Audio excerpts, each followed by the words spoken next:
Hello दोस्तों, मैं प्रताप रवि आपका एसएसटी गुरु स्वागत करता हूं आपका मन का लाइव चैनल पे।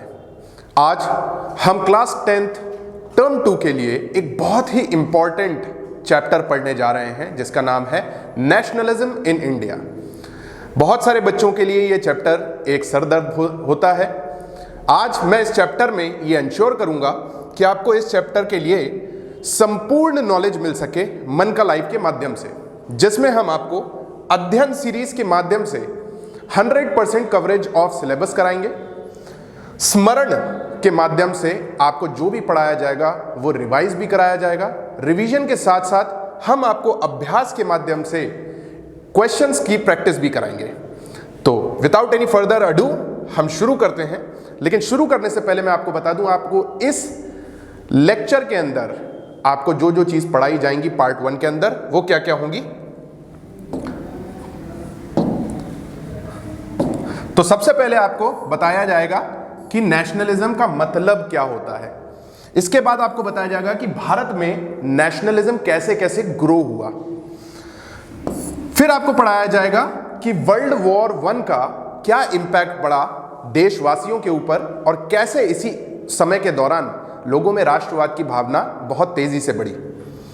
फिर आपको पढ़ाया जाएगा एक बहुत ही इंपॉर्टेंट कॉन्सेप्ट जिसका नाम है सत्याग्रह। सत्याग्रह से जुड़ी कुछ बातें हैं। एक्टिव और पैसिव रेसिस्टेंस क्या होता है ये पूछा जाता है। गांधी जी का क्या मानना था पैसिव रेसिस्टेंस को लेकर या सत्याग्रह को लेकर, वो भी मैं आपको पढ़ाऊंगा।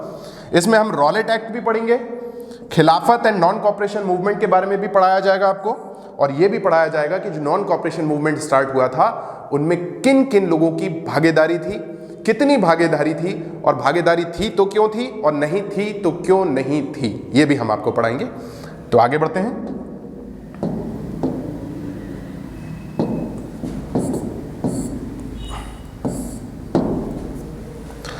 सबसे पहले शुरू करते हैं कि नेशन क्या होता है या नेशनलिज्म क्या होता है। What do you mean by nationalism. तो जैसा कि आपको यहां पे दिख रहा है कि nation is a concept, it is a concept which emerge when people start thinking about common identity. जैसा कि हम सबको मालूम है कि देश में जो लोग हैं वो डिवाइडेड हैं। They have their own thinking of themselves, they have their own thinking about others as well, right. तो एक ऐसी शेयर्ड कॉमन आइडेंटिटी क्रिएट की जाए जो सभी अलग अलग कम्युनिटी, अलग अलग ग्रुप, अलग अलग कल्चरल ग्रुप के में एक जैसी हो। So in order to foster the sense of belongingness among the masses, among the people of India, तब उस देश में नेशनलिज्म आता है। तो भारत में नेशनलिज्म आने का प्रमुख कारण यह था कि जो ज्यादातर लोग थे देश के, उनमें एकता की भावना, एक सेंस ऑफ बिलोंगिंगनेस जनरेट हुई थी, जिसके माध्यम से देश के अंदर नेशनलिज्म ग्रो हुआ। जैसा कि इस पिक्चर में भी दिखाया जा रहा है कि अलग अलग धर्म के प्रतीक हैं, इसमें अलग अलग धर्म के लोग हैं, उनका तौर तरीका अलग है। जब इन सब के अंदर, इन अलग अलग डाइवर्स लोगों के अंदर जब एकता की भावना आ जाए, एक सेंस ऑफ यूनिटी आ जाए, एक सेंस ऑफ बिलोंगिंगनेस आ जाए, तब कहा जाता है कि देश में राष्ट्रवाद, देश में नेशनलिज्म बढ़ रहा है या देश एक नेशन स्टेट है। मैं आपको बताना चाहूंगा कि भारत देश 1947 से पहले नेशन नहीं था। क्यों नहीं था? तो आपको इस मैप के माध्यम से देखने मिल रहा होगा कि ये जो येलो येलो मार्क किया गया है ये सब ब्रिटिश इंडिया था, ठीक है। और जो ब्लू मार्किंग की गई है वो भारत की रियासतें थी जहां पे भारत के राजा महाराजा नवाब राज किया करते थे। तो इन द ईयर 1947 देखा जाए तो 562 से ज्यादा प्रिंसली स्टेट्स, मतलब ऐसे स्टेट्स जहां पे प्रिंस का राज था, राजा महाराजा और नवाब का राज था, इतने सारे स्टेट्स थे, ठीक है। और यह भी देखने को मिला कि जब आजाद हुए हम तो 5 ऐसे प्रिंसली स्टेट्स थे जिसमें जूनागढ़ और हैदराबाद और जम्मू कश्मीर कुछ ऐसी मुख्य रियासतें थीं जो कि जहाँ के नवाब, जहाँ के राजा भारत में मिलना नहीं चाहते थे, भारत के साथ जुड़ना नहीं चाहते। तो कहने का मतलब क्या है? कहने का मतलब यह है कि भारत एक विभिन्न प्रकार का देश था जिसमें अंग्रेजों की भी हुकूमत थी और अलग अलग राजा महाराजाओं का राज भी चलता था। तो India was divided into so many parts, right. In order to bring people together we need to foster sense of belongingness among themselves. उसके लिए जैसे पटेल साहब का बहुत बड़ा रोल था कि उन्होंने, सरदार वल्लभ भाई पटेल जी, जिन्होंने लोगों को और सारी रियासतों को इकट्ठा करके भारत को एक नेशन स्टेट बनाया, right. So that growth of nationalism, पहले अलग अलग थे, अब एक जैसे कैसे हो गए, अब सब एक साथ एक राष्ट्र में under the banner of India और भारत कैसे रह रहे हैं, और ये कॉन्शियसनेस कैसे आई लोगों के अंदर, तो वो समझने की जरूरत है। कहने का मतलब ये है कि आपकी एनसीईआरटी का सबसे महत्वपूर्ण हिस्सा जो कि है how the growth of nationalism emerged in India, कैसे राष्ट्रवाद जैसे धीरे धीरे लोगों के बीच में फैलता गया। तो national consciousness is connected to anti colonial struggle. मैं आपको बता दूं कि जैसे दूसरे यूरोपियन कंट्रीज थी, वहां पे जो नेशनल स्ट्रगल्स हुए थे, वहां पे जो नेशन स्टेट बना, वहां पे जो नेशनलिज्म इमर्ज हुआ था, वहां पे नेशन स्टेट बनाने के लिए नेशनलिज्म इमर्ज हुआ था। और हमारे भारत के अंदर अंग्रेजों के विरोध में जो प्रदर्शन हुआ, जो स्ट्रगल हुआ, उसके माध्यम से हमारे यहां नेशनलिज्म स्ट्रगल हुआ था। कहने का मतलब यह है कि the nationalism was grown in India in order to resist against the colonial rule, जैसा कि वियतनाम में भी हुआ। पीपल वर डिवाइडेड, लेकिन अंग्रेजों के आने से लोगों को इतना ज्यादा प्रताड़ित होना पड़ा कि सभी अलग अलग लोग इकट्ठे हो गए in order to fight against the oppressive colonial rule. ठीक है। Second is sense of belonging, sense of being oppressed. जैसे ही लोगों को लगा कि हम सब, भले कितने भी अलग अलग लोग हों, चाहे हिंदू हो, मुस्लिम हो, किसी भी धर्म के, किसी भी जाति के लोग क्यों ना हो, हमारी सबकी एक ही परेशानी है। वो क्या है कि हम लोग ऑप्रेस्ड हैं, हमें दबाया गया है, और हम सब का दुश्मन कौन है? एक ही है। The oppressor would be the Britishers. तो हमारे को ऑप्रेसर के खिलाफ हम सब अलग लोग इकट्ठे हो गए, और यही इकट्ठा होना तो नेशनलिज्म होता है। तीसरी और मुख्य बात जो है जिसने देश में नेशनलिज्म को ग्रो किया, वो है कांग्रेस और उसके नेशनलिस्ट लीडर्स की भूमिका, the role played by the Congress and its nationalist leaders, जैसे जवाहरलाल नेहरू, जैसे महात्मा गांधी, और तमाम तरीके के ऐसे नेशनलिस्ट लीडर्स थे जिन्होंने अपना अपना रोल प्ले किया in order to create a mass movement, जिससे अलग अलग लोग एक मूवमेंट चलाएं और हम लोग इकट्ठे हो सकें और देश आजाद हो सके। एक इंपॉर्टेंट कॉन्सेप्ट्स हैं, इंपॉर्टेंट कॉन्सेप्ट्स हम रिवीजन के थ्रू देखेंगे। रिवीजन टाइम है। What is the meaning of nationalism? Nationalism क्या होता है? Option 1, combining different territories to make a nation, अलग अलग टेरिटरीज को इकट्ठा करके नेशन बनाना। Second, sense of belongingness towards the country and its people, अब सेंस ऑफ बिलोंगिंगनेस होना अपनी कंट्री के प्रति भी और अपनी कंट्री मैन के प्रति भी। सी, स्टार्टिंग एजुटेशन, एजुटेशन का मतलब होता है विरोध करना, प्रदर्शन करना। Starting agitation and movement in the country, country में एजुटेशन और मूवमेंट शुरू करना। और डी, सिंगिंग नेशनल एंथम। तो सबसे एप्रोप्रिएट आंसर या सबसे सही आंसर जो इस पॉइंट का रहेगा कि नेशनलिज्म का मतलब होता है sense of belongingness towards one's country and towards its people. ठीक है, आगे बढ़ते हैं। सेकेंड इंपॉर्टेंट कॉन्सेप्ट है इंपीरियलिज्म। जैसे कि कहा जाता है कि British imperial rule in India, right. तो हम सबको मालूम है कि अंग्रेजों का दबदबा था, India was the colony of British imperial rule. ठीक है, तो देखते हैं। फर्स्ट ऑप्शन है process of expanding empire's territory by force, ताकत का इस्तेमाल करके अपनी अपनी टेरिटरी को एक्सपांड करना, दूसरों के ऊपर कब्जा करना, दूसरी टेरिटरीज के ऊपर कब्जा करना। गोइंग टू अनदर कंट्री, दूसरी कंट्री जाना। सी, रूल ऑफ एन एम्परर, किसी एम्परर का राज इंपीरियलिज्म कहलाता है। या D, removing the emperor from his post, किसी भी एम्परर को उसकी पोस्ट से हटाना। तो सबसे एप्रोप्रिएट आंसर है इसका process of expanding empire's territory by force, बल का प्रयोग करके अपनी टेरिटरी को एक्सपांड करना। कुछ इंपॉर्टेंट की टर्म्स जिसके बिना पूरी क्लास अधूरी है, और क्लास को रिदम में बनाए रखने के लिए कुछ इंपॉर्टेंट टर्म को हम यहां पे देखेंगे। बेगार, ये शब्द हमारे संविधान में भी है। बेगार का मतलब होता है किसी भी इंसान को मजबूर करना कि वो बिना पैसे के किसी काम को करे, उसको बेगार कहते हैं। ठीक है, तो इंडिया में आजादी से पहले तो ये बहुत चलता था, अंग्रेजों के द्वारा, लैंडलॉर्ड्स के द्वारा, तालुकदार्स के द्वारा लोगों को फोर्स किया जाता था देश में बिना पैसे के काम करने के लिए, उसको बेगार कहते थे।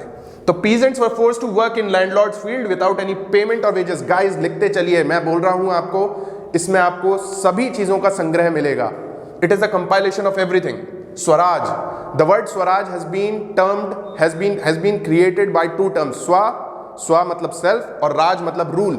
सेल्फ रूल को स्वराज कहा जाता है. जैसा कि हमको मालूम है कि पूरे नेशनलिस्ट मूवमेंट में हम लोग क्या मांग रहे थे अंग्रेजों से? आजादी, स्वराज, सेल्फ रूल, खुद का राज मांग रहे थे.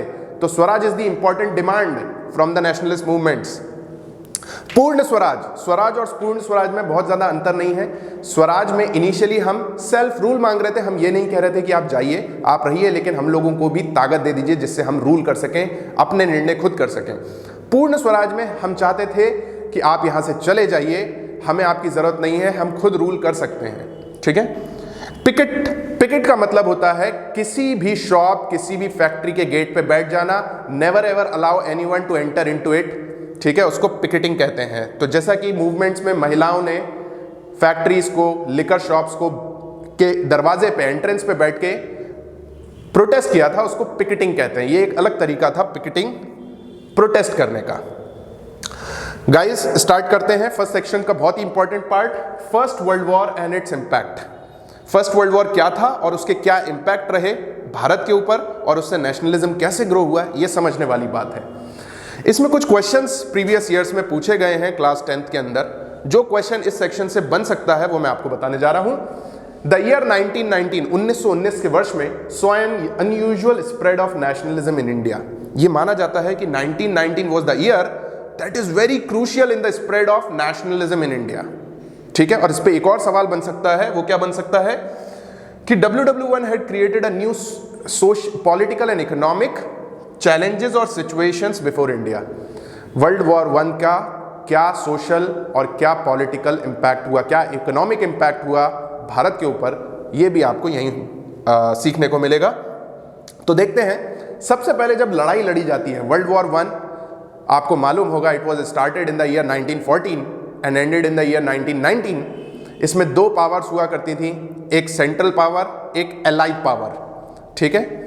सो सेंट्रल पावर और एलाइड पावर में कई कंट्रीज हुआ करती थी जो एक दूसरे के आमने सामने थी. ठीक है, और इनमें लड़ाई हुई. इस लड़ाई के दौरान भारत भी अंग्रेजों की तरफ से, ब्रिटेन की तरफ से एक पार्टी था. ठीक है, तो भारत के ऊपर क्या इंपैक्ट पड़ा वर्ल्ड वॉर 1 का, वो हम देखने जा रहे हैं. पहला है war led to huge increase in defence expenditure.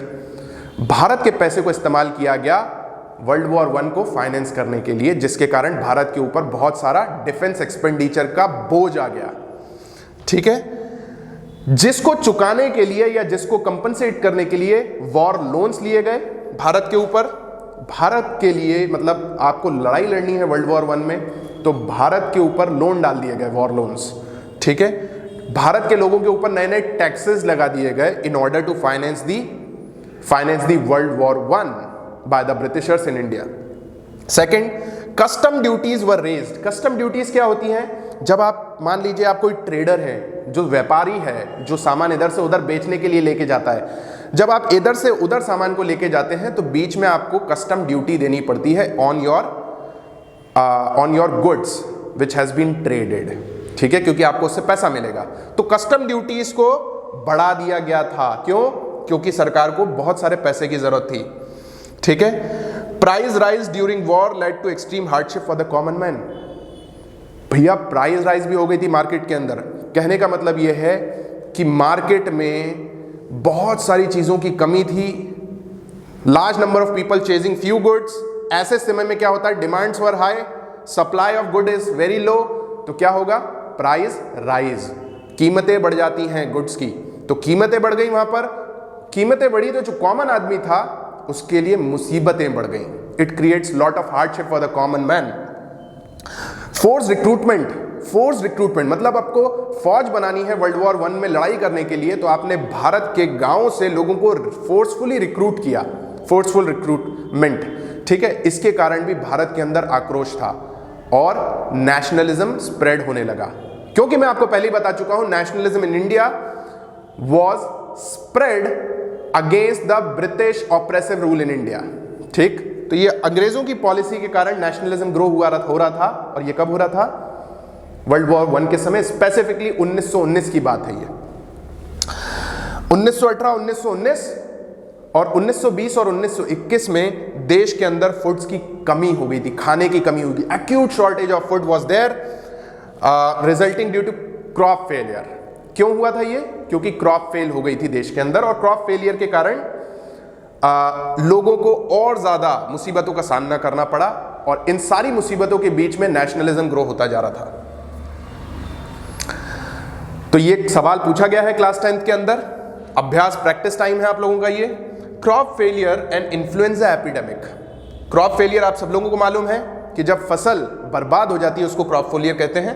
Complete failure और पार्शियल फेलियर भी होता है क्रॉप्स का, पूरी फसल खराब होना या कुछ फसल खराब होना। इन्फ्लुएंजा एपिडेमिक, एपिडेमिक का मतलब होता है किसी एक बीमारी से जब बहुत सारे लोग पीड़ित रहते हैं जिसके कारण कईयों की मौत भी हो जाती है, जिसको हम हिंदी में महामारी भी कहते हैं, उसको कहते हैं इन्फ्लुएंजा एपिडेमिक।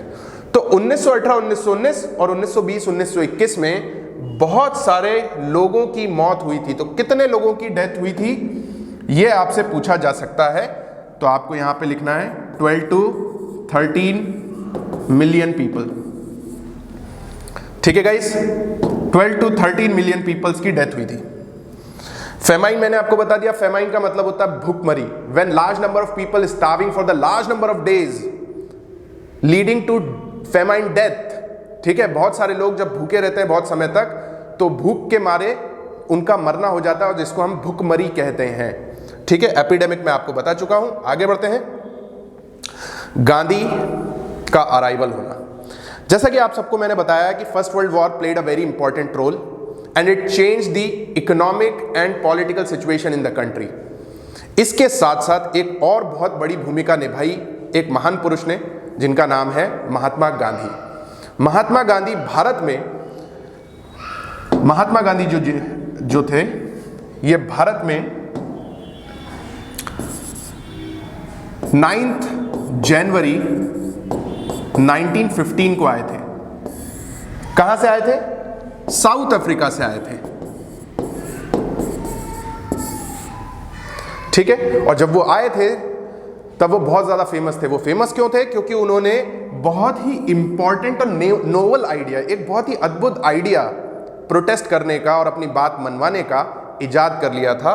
साउथ अफ्रीका में उन्होंने इसकी प्रैक्टिस भी करी थी। He has practiced this novel idea और novel method of agitation against the British, जिसको हम बोलते हैं सत्याग्रह। सत्याग्रह के बारे में अभी पढ़ेंगे, पहले थोड़ा सा गांधी जी के बारे में पढ़ लेते हैं। गांधी जी 9 जनवरी 1915 में भारत आए। इस दिन को आज हम प्रवासी भारतीय दिवस के रूप में हर साल मनाते हैं 9 जनवरी को।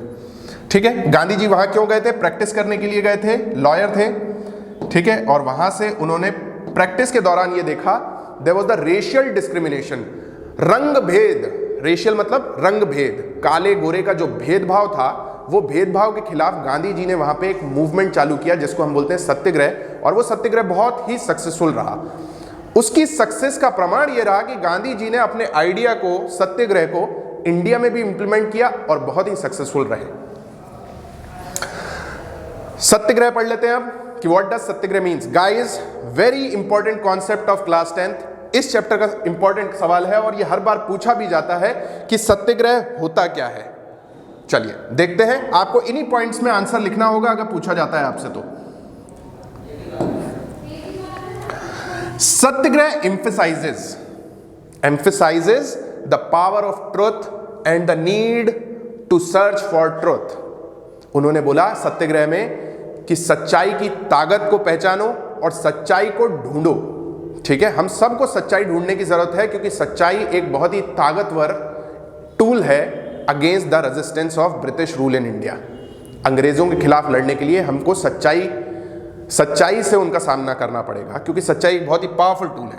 नाउ वो ये कहते थे कि अगर हम लोग सच्चे लोग हैं और हम लोग गलत लोगों के सामने लड़ाई कर रहे हैं, if the cause is true and the oppressor was wrong and we are fighting and struggling against the injustice, then physical force की जरूरत बिल्कुल भी नहीं है। वो कहते थे कि क्या जरूरत है हमको, अंग्रेज लोग गलत हैं, हम सही हैं, तो सही इंसान को फोर्स का इस्तेमाल करने की आवश्यकता नहीं है।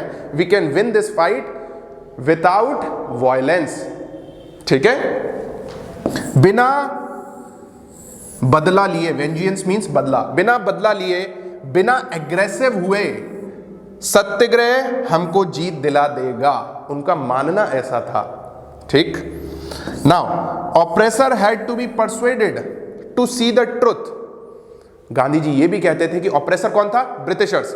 ऑप्रेसर्स को हमें बताने की जरूरत नहीं है, फोर्स करने की जरूरत नहीं है कि तुम सच्चाई अपनाओ, हम सच्चे हैं और तुम अपनाओ जो हम कह रहे हैं। नहीं, उन्होंने बोला कि मदद करो अंग्रेजों की कि वो सच्चाई को देख सके। गाइस, ये बहुत ही डिफिकल्ट सा कॉन्सेप्ट है, फिलोसॉफिकल कॉन्सेप्ट है, लेकिन इसको आप समझ गए तो आप समझ जाएंगे कि गांधी जी किस लेवल के इंसान थे। गांधी जी कहते थे कि इस स्ट्रगल में हमेशा सच्चाई की ही जीत होगी, अल्टीमेटली सच्चाई जीतेगी और सभी लोगों को धर्म ऑफ नॉन वायलेंस जो है, धर्म of non violence could unite the countryman in this country, है ना। जो हमारे देश के लोग हैं वो सब एक ही चीज पे इकट्ठे हो सकते हैं जब हम नॉन वायलेंट रहें।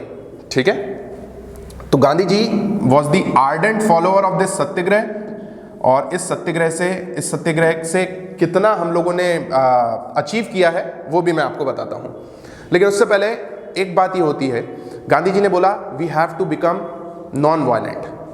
ठीक है, we have to protest against the government, लेकिन नॉन वायलेंट तरीके से अंग्रेजों का हम लोग विरोध करेंगे। अब नॉन वायलेंट तरीके से अगर विरोध करेंगे तो बहुत से लोग कहते हैं कि इट इज अ रेजिस्टेंस, आप रेजिस्ट तो कर रहे हैं अंग्रेजों की हुकूमत के खिलाफ, मगर पैसिवली कर रहे हैं। एक्टिवली मतलब जब आप वायलेंटली यूज करते हैं, वायलेंटली रेजिस्ट करते हैं अंग्रेजों के खिलाफ, तो एक्टिव रेजिस्टेंस होता है, और पैसिव रेजिस्टेंस जब आप नॉन वायलेंट तरीके से अंग्रेजों का या अपने ऑपरेसर का विरोध करते हैं।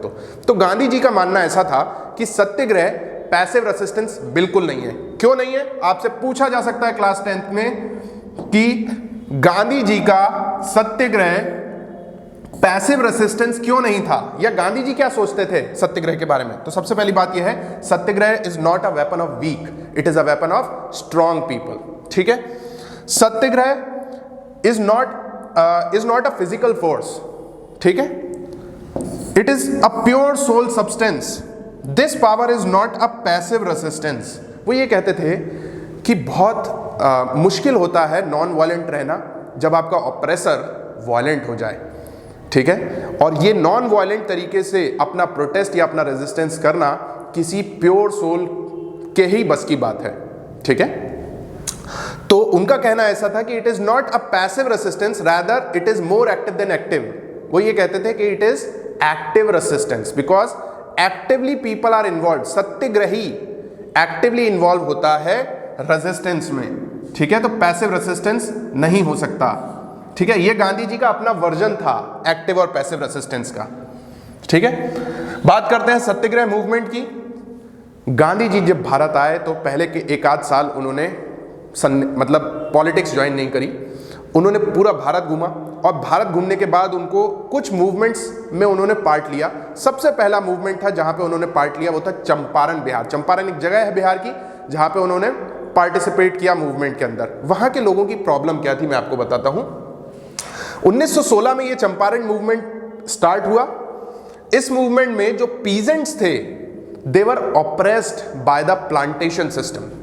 मैं आपको बताता हूं प्लांटेशन सिस्टम क्या होता है, आप समझ पाएंगे।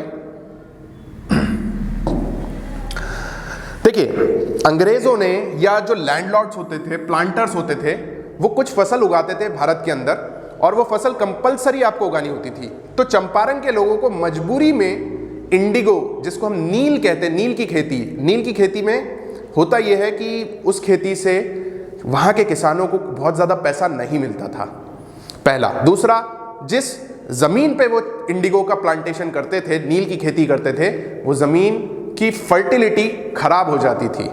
ठीक है, तो वहां के जो पीजेंट्स थे चंपारण के, वो नहीं चाहते थे कि हम इंडिगो उगाएं, but peasants of Champaran were forced to grow indigo on a portion of their land। उनकी जमीन पे उनको कंपल्सरीली इंडिगो उगानी होती थी, जिसके लिए वो एडवांस दे देते थे पैसे अंग्रेज। ठीक है, तो चंपारण के जो लोग थे they were protesting against the plantation system there, जहां पे उनको फोर्स किया जा रहा था नील की खेती करने के लिए। नील की खेती अंग्रेज जबरदस्ती इसलिए करवाते थे क्योंकि पूरे यूरोप के अंदर नील, हमारे यहाँ जो नील प्रोडक्शन होता था वैसा नील कहीं भी नहीं होता था, और नील कलर प्रोवाइड्स नीला कलर, वेरी रिच नीला colour to the for the clothes. ठीक है, जिसकी बहुत डिमांड थी यूरोप के अंदर। तो उस डिमांड को फुलफिल करने के लिए यहां पे कंपल्सरीली प्लांटेशन सिस्टम के थ्रू लोगों को मजबूर किया जाता था कि आप नील उगाइए, ठीक है। और लोग वहां से परेशान थे क्योंकि रेवेन्यू कुछ नहीं होता था, ठीक है, फसल से फायदा भी नहीं होता था और जमीन भी खराब होती थी, ठीक है। तो गांधी जी वहां पे पहुंचे और गांधी जी ने अपना नोबल सत्याग्रह स्टार्ट किया और वहां पे जीत हासिल हुई। वहां के लोगों को अब कंपल्सरीली इंडिगो नहीं उगाना होता है, ठीक है। तो that was the success of Champaran movement through Satyagraha. Second movement हुआ था सत्याग्रह मूवमेंट भारत के अंदर 1917 में। खेड़ा डिस्ट्रिक्ट है गुजरात में, वहां पे क्या हुआ था, क्रॉप फेलियर हो गया था, ठीक है। People were impacted, peasants were impacted due to crop failure, और क्रॉप फेल हो चुकी है, मगर वहां के जो वहां के जो लैंडलॉर्ड्स थे, उन लैंडलॉर्ड्स ने रेंट्स बढ़ा दिए। भाई फसल खराब हो गई है और रेंट्स बढ़ा दिए, कैसे दे पाएंगे?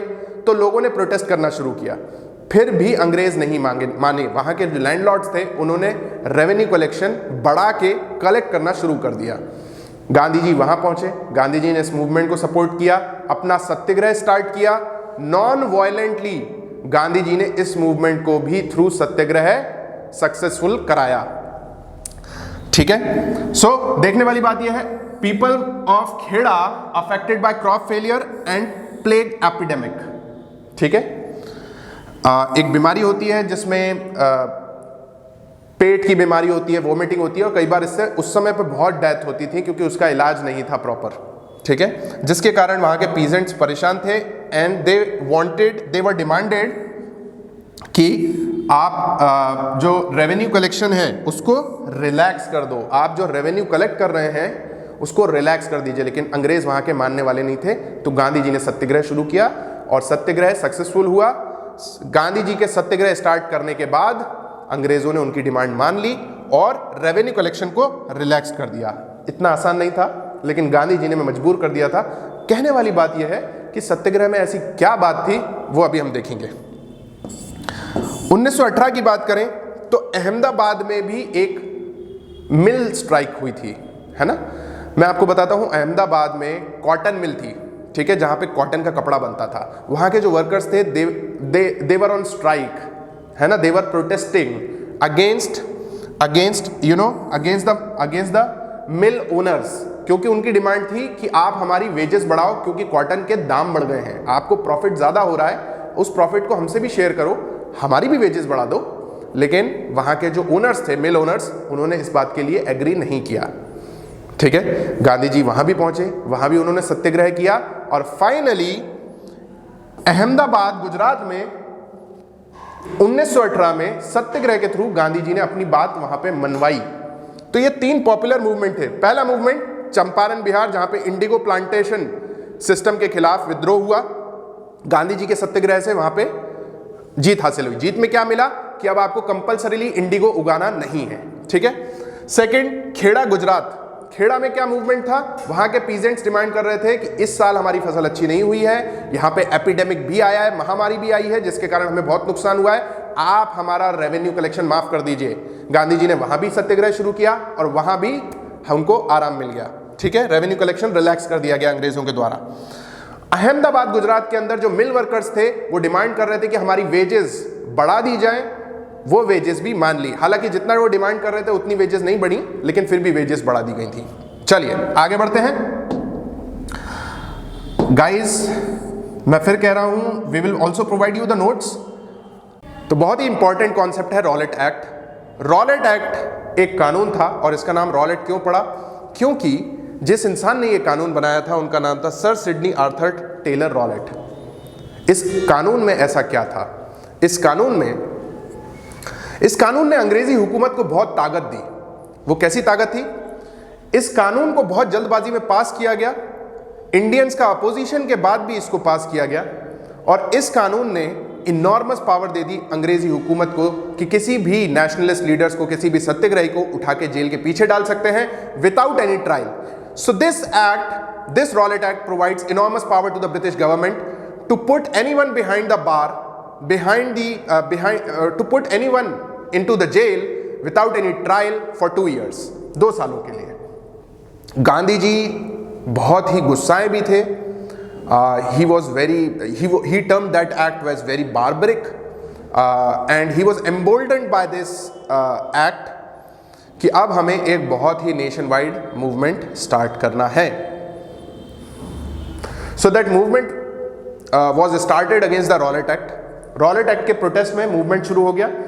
कई जगह रैलीज ऑर्गेनाइज कराई गई, वर्कर्स स्ट्राइक पे चले गए, शॉप्स को बंद कर दिया गया।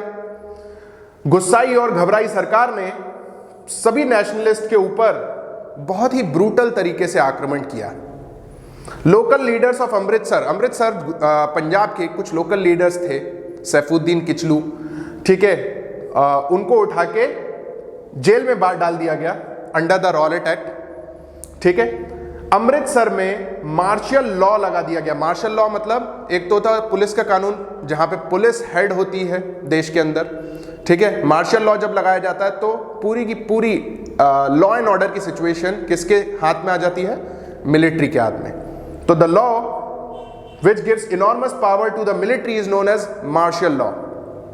सो मार्शल लॉ इंपोज कर दिया था। क्यों कर दिया था? क्योंकि अमृतसर में जो लोकल लीडर्स को आपने रॉलेट एक्ट के तहत गिरफ्तार किया था, उसके खिलाफ बहुत सारे प्रोटेस्ट हो रहे थे। प्रोटेस्ट वायलेंट हो गया था, लोग वायलेंट हो गए थे। उसको कंट्रोल करने के लिए आपने मार्शल लॉ लगा दिया, आर्मी को बुला लिया अमृतसर के अंदर। ठीक है गाइस, आई होप आप समझ पा रहे हैं। अब हम जा रहे हैं किसकी तरफ? जलियांवाला बाग की तरफ। ठीक है, तो ये मूवमेंट चल रहा था। ठीक है, अमृतसर में मार्शल लॉ लगा हुआ है, पॉपुलर लीडर्स जेल में हैं। उसी दौरान क्या होता है, एक जलियांवाला बाग के नाम से एक ग्राउंड रहता है अमृतसर में, वहां पे लोग इकट्ठे हो जाते हैं। क्यों? In order to celebrate the Baisakhi fair. Baisakhi आपको मालूम है पंजाबियों का बड़ा ही अच्छा त्यौहार होता है, बहुत सेलिब्रेट करते हैं अच्छे से। तो in order to celebrate the Baisakhi fair, people from near the cities, people from outside the cities gather into the Jallianwala Bagh in order to celebrate the Baisakhi fairs, right? Most of the people, as they were coming from the outside, they were unaware about the martial law and curfew imposed in Amritsar. Curfew जो लगता है, मैं आपको बता दूं, इसमें ये होता है कि you are not allowed to gather at a certain place. आप गैदर नहीं हो सकता अगर कर्फ्यू लगा है देश के अंदर। तो लोग गैदर हो गए। ठीक है, लोग गैदर हो गए तो मौका मिल गया। वहां पे के जो जनरल थे, जिनको भागदौड़ दे रखी थी, कमांडर जो थे जनरल डायर, वो आए। उन्होंने एग्जिट पॉइंट जो था, एंट्री और एग्जिट पॉइंट एक ही था जलियांवाला बाग में, उसको बंद किया और बंद करने के बाद मासूम लोगों को भून दिया। ठीक है, काफी सारे लोग इसमें मारे गए। पूरे देश में गुस्से का माहौल था। ठीक है, लोग बहुत ज्यादा गुस्साए थे इस क्रूरता भरी हरकत जो ब्रिटिशर्स ने करी थी उसके खिलाफ। ठीक है, अच्छा, ऐसा जनरल डायर ने क्यों कहा? जनरल डायर ने इसलिए ऐसा किया था क्योंकि वो चाहते थे कि लोगों के मन में एक डर पैदा हो सके, नेशनलिस्ट और सत्याग्रही के मन में डर पैदा हो सके कि ब्रिटिश हुकूमत से टकराना आपके लिए बहुत ज्यादा नुकसानदायक होगा। In order to create the feeling of terror, fear and awe among the minds and the hearts of the satyagrahi, उन्होंने ऐसा किया था। तो जलियांवाला बाग की बात करें तो as a result, in order to protest against the Jallianwala Bagh, क्या होना शुरू हुआ? स्ट्राइक्स, प्रोटेस्ट्स और अटैक्स होना शुरू हो गए। बहुत तेजी से लोगों ने अटैक करना शुरू कर दिया गवर्नमेंट एस्टैब्लिशमेंट और इंस्टीट्यूशंस पे। गवर्नमेंट ने बहुत ही ब्रूटल रिप्रेशन के साथ, ह्यूमिलिएट तरीके से, मतलब लोगों को ह्यूमिलिएट करना शुरू कर दिया। ब्रूटल रिप्रेशन किया, लोगों को मारा, उनकी नाकों को रगड़वाया जमीन पे, क्रॉल, रेंगने के लिए मजबूर किया कि रेंग रेंग के चलिए, खड़े होकर नहीं चल सकते हैं। कई शहरों में बॉम्ब डाल दिए गए, ऊपर से आर्मर्ड कार भेज दी गई, है ना, कि लोगों को भून डालिए, जहां लोग देखें भून डालिए, बिल्कुल लॉ एंड ऑर्डर की चिंता मत करिए। तो इस तरीके से चीजें होने लगी। और ये सब क्यों हो रहा है? क्योंकि प्रोटेस्ट चल रहा था रॉलेट एक्ट के खिलाफ और जलियांवाला बाग के खिलाफ देश के अंदर। बात करें अगर रॉलेट एक्ट की, तो रॉलेट एक्ट को, रॉलेट सत्याग्रह की, तो रॉलेट सत्याग्रह जो रॉलेट एक्ट के विरोध में शुरू किया गया था, इसको गांधी जी ने बंद कर दिया, नेशनल कांग्रेस पार्टी ने बंद कर दिया। क्यों? क्योंकि बहुत सारे लोग मारे जा रहे थे। हर जगह लोग वॉयलेंट हो गए थे और ऐसा गांधी जी अपने सत्याग्रह में नहीं चाहते थे। वो चाहते थे कि पीसफुल मूवमेंट रहे। ठीक है, बात करें कि सत्याग्रह, रॉलेट सत्याग्रह कितना कारगर रहा, कितना सक्सेसफुल रहा, तो उसकी कुछ लिमिटेशन थी। हालांकि वो सक्सेसफुल तो रहा था क्योंकि लोगों में नेशनलिज्म की भावना ग्रो हुई थी। लिमिटेशंस क्या थे? पहला लिमिटेशन था Gandhi ji was disappointed by the violent spread of the movement. ठीक है, सो ही कॉल्ड रॉलेट सत्याग्रह। दूसरा क्या था? Rowlatt Satyagraha was limited two towns and cities only, मतलब पूरे संपूर्ण गांव क्षेत्र में इसका कोई इंपैक्ट नहीं था। ठीक है, तो अगर बहुत बड़ा मूवमेंट शुरू करना है तो हम गांव को नहीं छोड़ सकते हैं। ठीक है, आगे बढ़ते हैं। Sorry,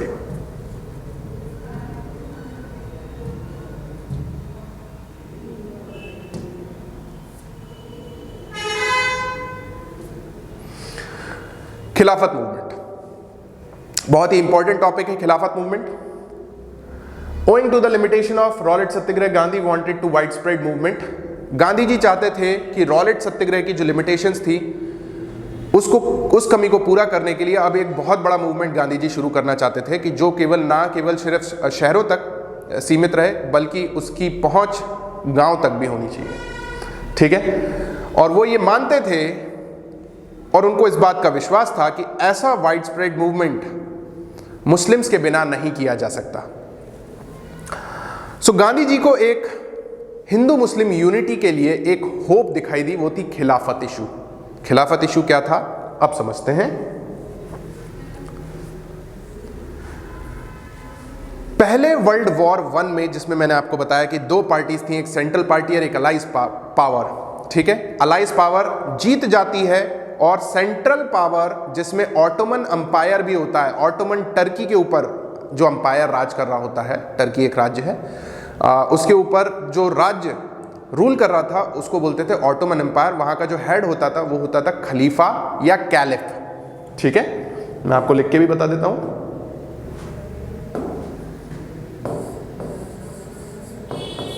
caliph. ठीक है, ये लिखा हुआ है कैलिफ। सो वर्ल्ड वॉर 1 के बाद जब ऑटोमन एम्पायर हार गया तो देयर वाज अ र्यूमर जो लोगों में फैल गई थी कि ब्रिटेन जो है वो एक बहुत ही हार्श ट्रीटी साइन करने वाला है, एक संधि साइन करने वाला है ऑटोमन एम्पायर के साथ, जिसमें ऑटोमन एम्पायर के जो हेड हैं खलीफा, जो कि पूरे मुसलमानों के, पूरी मुस्लिम कम्युनिटी के, पूरे मुसलमानों के, चाहे वो किसी भी देश में हो, किसी भी देश के किसी भी कोने में हो, किसी भी वर्ल्ड के कोने में हो, तो वहां पे जितने भी लोग हैं सबके रिलीजियस हेड होते थे खलीफा। ठीक है, या caliph. So caliph was the religious head of all the Muslims in the country, in the world. ठीक है, तो जैसे ही उनके बीच में ये खबर आई कि खलीफा के साथ बहुत ही हार्श पीस ट्रीटी साइन करने जा रही हैं, जिससे खलीफा की जो रिलीजियस पावर है, टेम्पोरल पावर्स हैं, वो खत्म हो जाएंगी, तो क्या होना शुरू हुआ? आक्रोश बढ़ना शुरू हुआ मुसलमानों के खिलाफ, और वो चाहते थे अंग्रेजों के खिलाफ विरोध करना। इसीलिए भारत के अंदर क्या हुआ, ये देखिए, ये एक खलीफा है, ठीक है, और ऑटोमन एम्पायर जो है, ये ग्रीन में आपको जो दिख रहा है ये ऑटोमन एम्पायर था। ठीक है, ये नीचे आपका अफ्रीका है, ठीक है, ये आपका यूरोप है, ठीक है, ये आपका एशिया है, ठीक है ना, और यहां पे बीच में ये ऑटोमन एम्पायर था। ऑटोमन एम्पायर का जो हेड था उसको बोलते थे कैलिफ। ठीक है, आई होप आपको समझ में आ रहा होगा।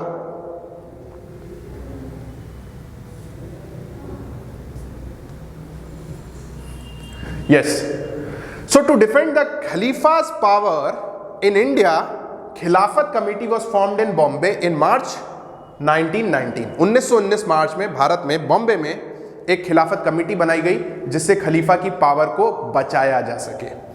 ठीक है, तो मोहम्मद अली एंड शौकत अली ने ये कमेटी के हेड थे और इन्होंने ही खिलाफत मूवमेंट को हेड करना शुरू किया। इन्होंने गांधी जी के साथ डिस्कशन शुरू किया कि कैसे करके हम हिंदू मुस्लिम यूनिटी के साथ एक बहुत बड़ा नेशन वाइड मूवमेंट शुरू कर सकते हैं। Gandhi ji saw it as an opportunity, he start discussing these the possibility of starting the mass movement. So Gandhi ji ने कैलकाटा सेशन, देखिए इंडियन नेशनल कांग्रेस एक बहुत बड़ी पार्टी थी उस समय भी, जिन्होंने नेशनलिज्म को ग्रो किया। 1920 के साल में 1920 in the year 1920 Indian National Congress के 2 सेशन हुए जो कि बहुत महत्वपूर्ण थे। एक सितंबर में हुआ, दूसरा दिसंबर में हुआ। सितंबर 1920 में जो इंडियन नेशनल कांग्रेस का सेशन हुआ उसको बोलते हैं कैलकाटा सेशन, क्योंकि वो कैलकाटा में हुआ था। कैलकाटा सेशन में कांग्रेस के सभी लीडर को गांधी जी ने कन्विंस कर लिया कि we have to support the Khilafat issue. If we support the Khilafat issue, Hindu Muslim unity can be forged and we can start a mass movement, right? So Calcutta session में ये बात हो गई कि yes, we are going to support the Khilafat movement, the Muslim issues, in order to bring Hindu Muslim closer, right? चलिए guys, exam time, एक question पूछ लेते हैं कि कितना याद समझ पा रहे हैं। In dash session of Indian National Congress in September, कौन सा सेशन था सितंबर में जिसमें गांधी जी ने पूरे कांग्रेस के लीडर्स को कन्विंस कर लिया था कि नॉन कॉपरेशन मूवमेंट स्टार्ट करेंगे in order to support Swaraj, in order to support Khilafat issue? तो आपके ऑप्शंस हैं नागपुर, कैलकाटा, लाहौर और मद्रास। कैलकाटा सेशन जो कि सितंबर में हुआ था। चलिए आगे बढ़ते हैं। Why non-cooperation movement was adopted? Non-corporation movement क्यों स्टार्ट किया गया? गांधी जी का क्या मानना था अंग्रेजी हुकूमत के बारे में? भारत के अंदर जो अंग्रेजी हुकूमत थी उसके बारे में गांधी जी का क्या मानना था? देखते हैं। गांधी जी ने अपनी किताब में भी लिखा था, उनकी किताब थी हिंद स्वराज। हिंद स्वराज जो कि 1909 में बनी थी, छपी थी। उसमें उन्होंने लिखा था कि British rule in India can never be possible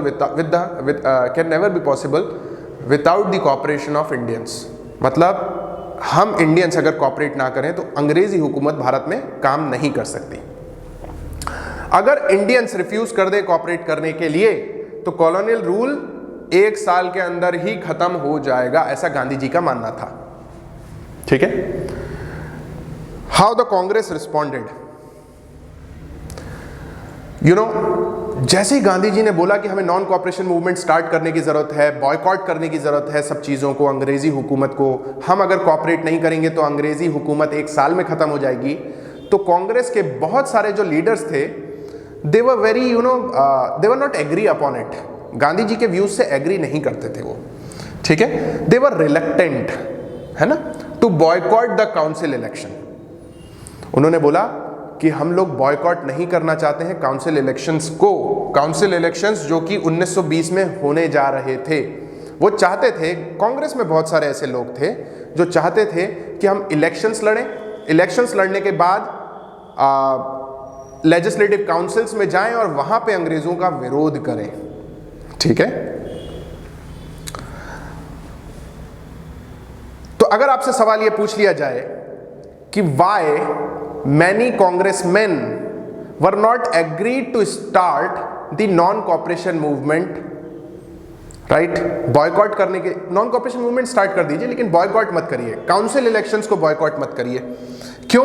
क्योंकि उनको ये लग रहा था कि कोई भी पॉपुलर मूवमेंट, बड़ा मूवमेंट करेंगे तो वो वायलेंट हो सकता है, और वायलेंट होगा तो अंग्रेज हमको बहुत आसानी से कुचल देंगे। दूसरा, they wanted to use council as a platform to resist against the British rule. वो चाहते थे कि हम काउंसिल के प्लेटफॉर्म को इस्तेमाल करें अंग्रेजी हुकूमत को रेजिस्ट करने के लिए। ठीक। इसीलिए फिर नागपुर सेशन हुआ। मतलब आप ये मान के चलिए गांधी जी और कांग्रेस के कुछ नेताओं के बीच में किसी भी प्रकार का कंसेंसस बिल्ट होता नहीं दिखाई दे रहा था।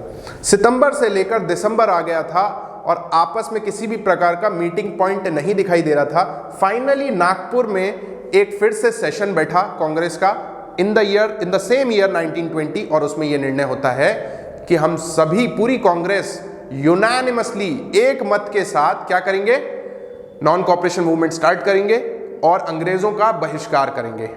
ठीक है। So non cooperation movement was started, right, and Congress unanimously decided to start non cooperation movement. तो नेक्स्ट, ठीक है गाइस, आपका part 1 of this series nationalism in India हम यहां पे कंक्लूड करेंगे। पार्ट 2 आपको कल मिलेगा। Thank you for joining us.